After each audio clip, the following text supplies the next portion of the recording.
Hello students. और आज हम एक्सरसाइज स्टार्ट करने जा रहे हैं। एक्सरसाइज 1.2। 1.2 में हमने ऑनलाइन क्लास गूगल मीट पे पढ़ाया था आपको, ठीक है। एक क्वेश्चन 1 से लेकर के 3 तक।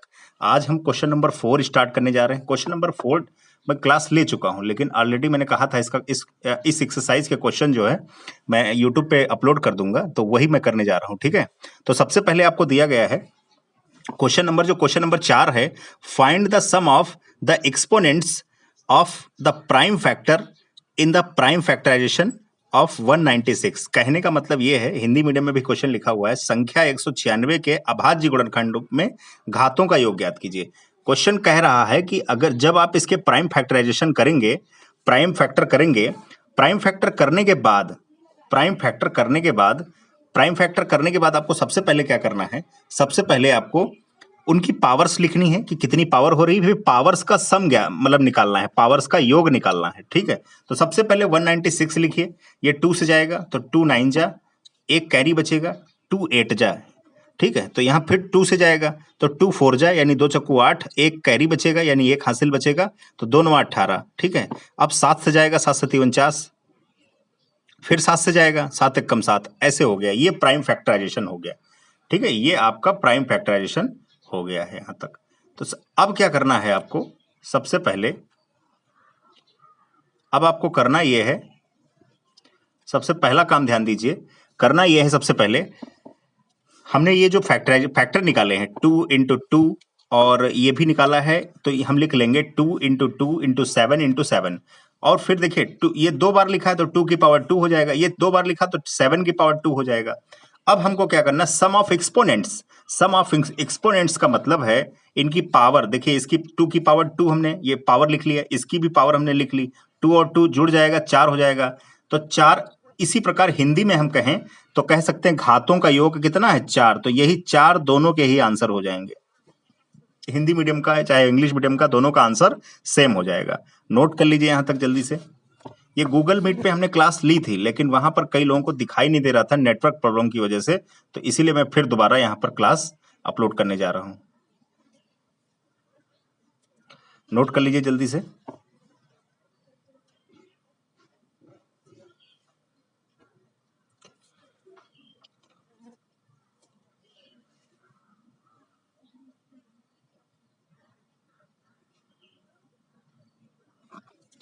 चलिए, शायद क्वेश्चन आपने नोट कर लिया होगा। अब हम आते हैं अगले क्वेश्चन पे, यानी क्वेश्चन नंबर 5 पर। ये जो एक्सरसाइज है, मैं बता दूं आपको, ये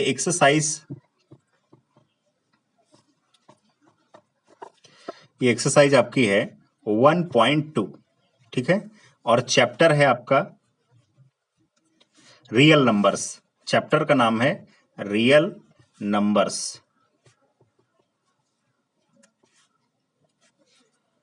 ठीक है। फर्स्ट चैप्टर है मैथ्स का। चलिए आगे बढ़ते हैं। अगला जो क्वेश्चन है ये 5 नंबर क्वेश्चन है। दे रखा है, इफ द एलसीएम ऑफ ए, यानी दो नंबर्स हैं आपके ए और 18, दो नंबर्स हैं, ये फर्स्ट नंबर ए है, सेकंड नंबर 18 है, इनका एलसीएम 36 दे रखा है, and HCF of A and 18, ए और 18 का एलसीएम जो है, एचसीएफ जो है वो 2 दे रखा है। Then find the value of small a, यानी स्मॉल ए की वैल्यू फाइंड करनी है। यदि ए, हिंदी मीडियम में भी क्वेश्चन दे रखा है, ए व 18 का एलसीएम आपको 36 दे रखा है और एचसीएफ आपको 2 दे रखा, तो ए का मान बताना है।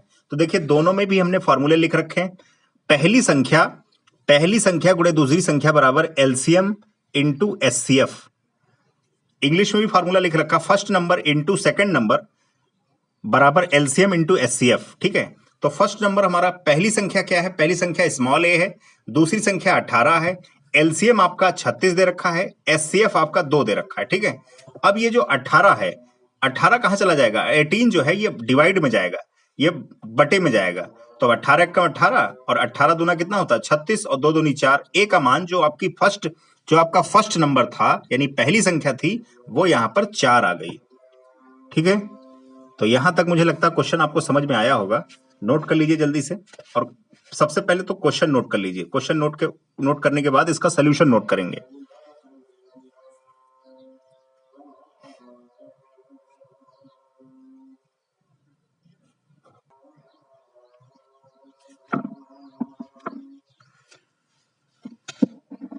ठीक है। अच्छा, अब आगे बढ़ते हैं। चलिए इसका फुल सोल्यूशन लिख लीजिए।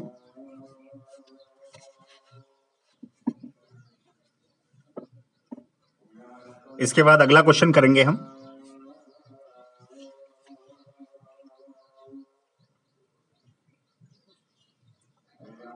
अगर आप मान लो क्वेश्चन नोट नहीं कर पाते हैं तो यूट्यूब पे आप वीडियो को रोक करके भी क्वेश्चन नोट कर सकते हैं। क्वेश्चन या सोल्यूशन जो भी है वो नोट कर सकते हैं, कोई दिक्कत नहीं होगी। ठीक है।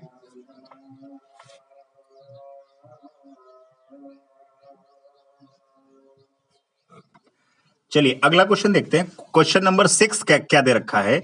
यदि P व Q धनात्मक पूर्णांक इस प्रकार हैं कि P बराबर a b स्क्वायर और Q बराबर a स्क्वायर b, जहां P तथा Q अभाज्य संख्याएं हैं, यानी P और Q कैसी संख्याएं हैं? अभाज्य संख्याएं हैं। तब एलसीएम किसका निकालना है? P और Q का। P और Q दो संख्याएं हैं, उनका आपको एलसीएम निकालना है। ठीक है। तो का मान ज्ञात कीजिए, आपको उसका मान पूछ रहा है, कह रहे एलसीएम का मान ज्ञात कीजिए। इंग्लिश में दे रखा है if and P and Q are positive integers, p equal to A square B, मतलब ए बी स्क्वायर और q equal to A square B, where a comma b is a prime factorisation. a और b कैसे हैं? Prime factorisation, यानी अभाज्य संख्याएं हैं। Then find the LCM of P Q. तो सबसे पहले p लिखिए और इसका फैक्टर कर दीजिए। तो इसको ऐसे लिखा जा सकता है, इसको लिखा जा सकता है a और b स्क्वायर लिखा है इसको, यानी इसको दो बार मल्टीप्लाई करके लिख सकते हैं। ठीक है।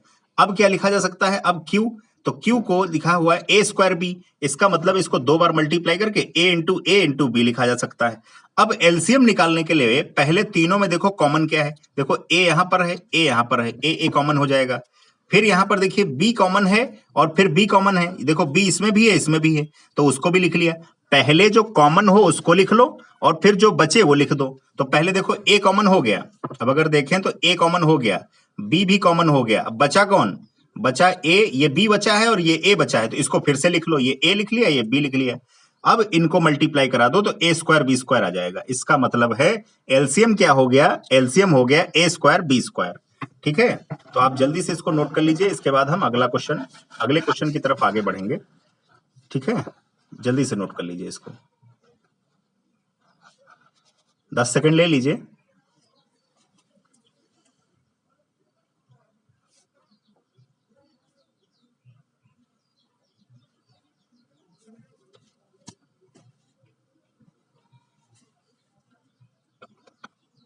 चलिए अगला क्वेश्चन देखते हैं। अगला क्वेश्चन क्या है?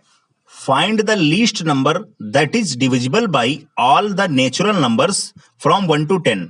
इसका कहने का मतलब यह है कि 1 से लेकर के 10 तक के जितने भी नंबर हैं, आप ऐसा लीस्ट नंबर बताओ जिसको 1 से लेकर के 10 से नंबर पूरी तरीके से डिविजिबल होने चाहिए। यानी वह निम्नतम संख्या बताइए जो 10 और 1 से लेकर 10 के बीच सभी प्राकृत संख्याओं से विभाजित हो। तो ऐसी निम्नतम, देखो निम्नतम संख्या या लीस्ट नंबर का मतलब होता है एलसीएम। तो एलसीएम निकालना आपको आता होगा मेरे ख्याल से। तो क्या करेंगे? सबसे पहले आप पहले क्वेश्चन नोट कर लीजिए, 10 सेकंड दे रहे हैं क्वेश्चन नोट करने के लिए,